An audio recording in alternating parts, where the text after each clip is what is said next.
Malar's kitchen பார்க்கும் உங்கள் அனைவருக்கும் என்னுடைய அன்பான வணக்கம். இன்றைக்கி ரொம்ப சூப்பராக மட்டன் குழம்பு எப்படி குக்கர்லேயே பண்ணலான்னு தான் நம்ம பார்க்க போகிறோம்.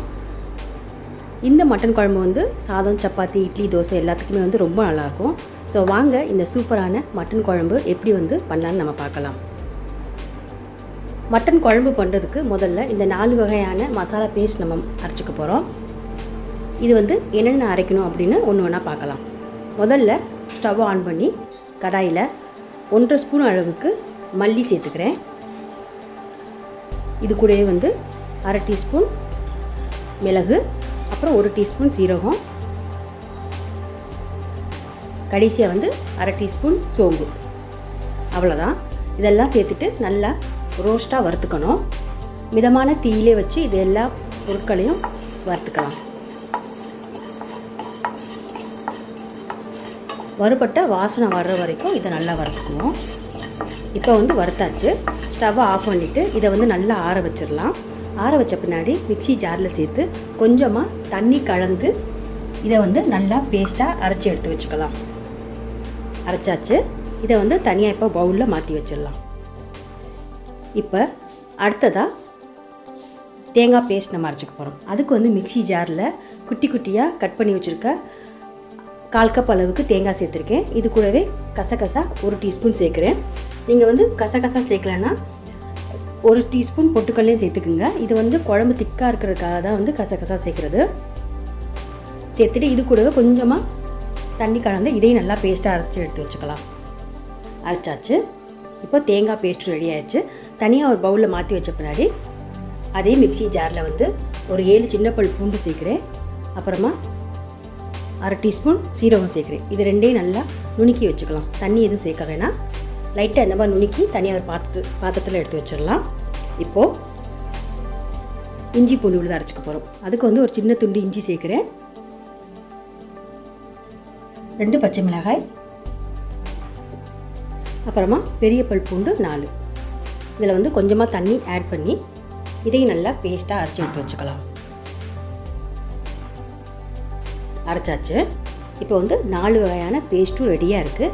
அடுத்ததாக இப்போ மட்டன் குழம்பு நம்ம பண்ண ஆரம்பிச்சிடலாம். அதுக்கு ஸ்டவ் ஆன் பண்ணி குக்கர் வச்சுருக்கேன். குக்கரில் ஒரு 5 டேபிள் ஸ்பூன் அளவுக்கு எண்ணெய் சேர்க்குறேன். எண்ணெய் நல்லா சூடாகட்டும். ஹீட் ஆன பின்னாடி இதில் 2 பிரிஞ்சலை, கல்பாசி கொஞ்சம், 3 லவங்கம், 2 பட்டை, அப்புறமா மராத்தி முக்கு 2. இவ்வளோதான். இதெல்லாம் எண்ணெய் சூடான பின்னாடி சேர்த்துக்கலாம். சேர்த்து நல்லா இந்த மசாலா பொருள் எல்லாமே வாசனை வரட்டும். வந்த பின்னாடி நுணுக்கி வச்சுருக்க பூண்டு, சீரகம் இதே சேர்த்துக்கலாம். சேர்த்துட்டு எண்ணெயிலே லைட்டாக ஃப்ரை பண்ணிக்கணும். இது வறுக்கும்போது இந்த வறுப்பட்ட வாசனை வரும். பூண்டு சீரகத்தோட நல்லா வாசனை வந்த பின்னாடி இதில் கட் பண்ணி வச்சுருக்க ஒரு பெரிய வெங்காயத்தை சேர்த்துக்கலாம். வெங்காயத்தை நல்லா கண்ணாடி பதம் வர்ற வரைக்கும் வதக்கி விட்டுக்கலாம். இப்போ வெங்காயம் நல்லாவே கண்ணாடி பதம் வதங்கிடுச்சு. இதில் கட் பண்ணி வச்சுருக்க ஒரு தக்காளி சேர்க்குறேன். தக்காளி ஒரு பெரிய தக்காளி எடுத்து நல்லா வாஷ் பண்ணிவிட்டு கட் பண்ணி இதில் சேர்த்துருக்கேன். தக்காளி சீக்கிரம் வதங்கணும். அதனால் கொஞ்சமாக உப்பு சேர்த்துக்கலாம். அப்போ வெங்காய தக்காளி ரொம்ப சீக்கிரம் வதங்கிடும். தக்காளியும் இப்போ நல்லா வதங்கிடுச்சு. அடுத்ததாக இதில் அரைச்சி வச்சுருக்க இஞ்சி பூண்டு விழுது சேர்த்துக்கலாம். இஞ்சி பூண்டு விழுது 2 டேபிள் ஸ்பூன் அளவுக்கு இருந்தது. இஞ்சி பூண்டு விழுதை சேர்த்துட்டு இதை அடி பிடிக்காமல் இருக்கிறதுக்கு மிதமான தீயிலே வச்சு நல்லா பச்சை வாசனை போகிற வரைக்கும் வதக்கி விட்டுக்கணும். இப்போ இஞ்சி பூண்டு விழுது நல்லா வதங்கி பச்சை வாசனைலாம் போயிடுச்சு. அடுத்ததாக இதில் ஒரு கொத்து கருவேப்பிலையை சேர்த்துக்கிறேன். இது கூடவே பொடி பொடியாக கட் பண்ணி வச்சுருக்க கொத்தமல்லி இலைகள் கொஞ்சம் சேர்க்கலாம். சேர்த்துட்டு இதையும் கொஞ்சம் நல்லா மிக்ஸ் பண்ணிக்கலாம். இந்த கொத்தமல்லி இலைகள்லாம் சேர்த்து மட்டன் குழம்பு பண்ணும்போது மட்டன் குழம்பு ரொம்ப ரொம்ப வாசனையாக இருக்கும். எல்லாத்தையும் நல்லா மிக்ஸ் பண்ண பின்னாடி இதில் அரைச்சி வச்சுருக்க மிளகு சீரகம் பேஸ்ட்டை இதில் சேர்த்துடலாம். சேர்த்துட்டு இதையும் நல்லா வதக்கி விட்டுக்கலாம். இந்த மாதிரி எல்லா மசாலா பொருட்களையும் நம்ம அரைச்சி இதில் சேர்க்கறனால மட்டன் குழம்பு ரொம்ப ரொம்ப சுவையாக இருக்கும். இது நல்லா வதங்கி 1-2 நிமிஷம் நல்லா வதங்கின எண்ணெயெல்லாம் லைட்டாக மேலே தெளிஞ்சு வர வரைக்கும் வதக்கிக்கணும். இப்போ பாருங்கள் நல்லாவே வதங்கிருச்சு. அடுத்ததாக இதில் வந்து சுத்தம் பண்ணி வச்சுருக்க மட்டன் பீசஸை நம்ம சேர்த்துக்கலாம். நான் வந்து 1/2 கிலோ மட்டன் எடுத்து தண்ணியில் வந்து 2-3 தடவை நல்லா வாஷ் பண்ணிவிட்டு இதில் சேர்த்துக்க போகிறேன்.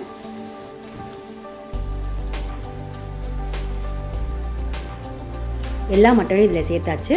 இப்போ மட்டன் இந்த மசாலா பொருள் எல்லாமே வந்து நல்லா மிக்ஸ் ஆகிற மாதிரி கலந்து விட்டுக்குவோம். இந்த மசாலா கூட ஒரு 1-2 நிமிஷம் நல்லா இதை வதக்கி விட்டுக்கலாம்.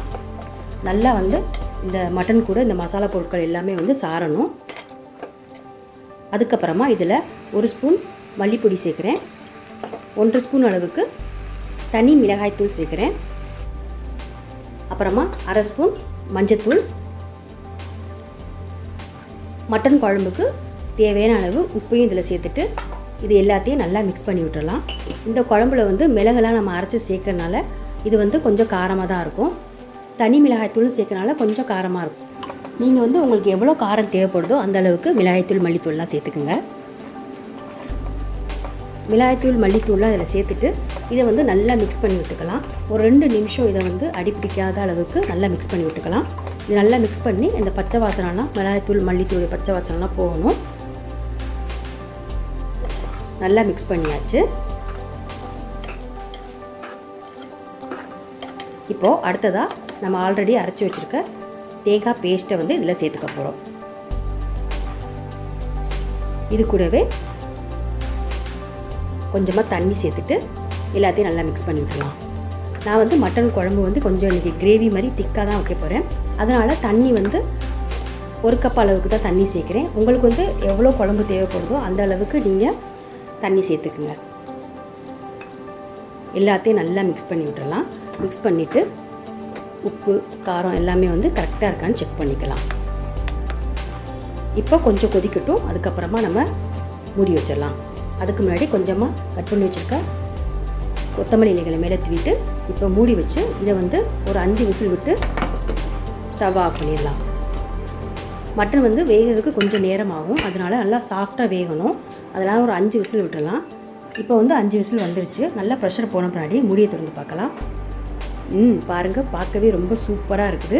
சூப்பரான நல்ல அருமையான சூப்பர் டேஸ்ட்டில் மட்டன் குழம்பு ரெடி ஆயிடுச்சு. இவ்வளோ தாங்க, சூப்பரான மட்டன் குழம்பு ரெடி ஆயிடுச்சு. இந்த மட்டன் குழம்பு வந்து சாதத்துக்கு ரொம்ப ரொம்ப சூப்பராக இருக்கும். அப்புறமா பூரி, சப்பாத்தி, தோசை, இட்லி இதுக்கெல்லாமே வந்து ரொம்ப அட்டகாசமாக இருக்கும். நீங்களும் வீட்டில் ட்ரை பண்ணி பாருங்கள். எப்படி இருந்ததுன்னு கமெண்ட்ஸில் சொல்லுங்கள். இந்த வீடியோ உங்களுக்கு பிடிச்சிருந்துச்சுன்னா வீடியோ கீழே லைக் பண்ணுங்கள், ஷேர் பண்ணுங்கள். அப்புறம் இது வரைக்கும் நீங்கள் மலர்ஸ் கிச்சனுக்கு சப்ஸ்கிரைப் பண்ணலன்னா மறந்துடாமல் சப்ஸ்கிரைப் பண்ணிடுங்க. கூடவே பக்கத்தில் இருக்க பெல் பட்டனை ப்ரெஸ் பண்ணுங்கள். அப்போ தான் வந்து நான் போடக்கூடிய வீடியோஸ் எல்லாம் நீங்கள் உடனுக்குடன் பார்க்கலாம்.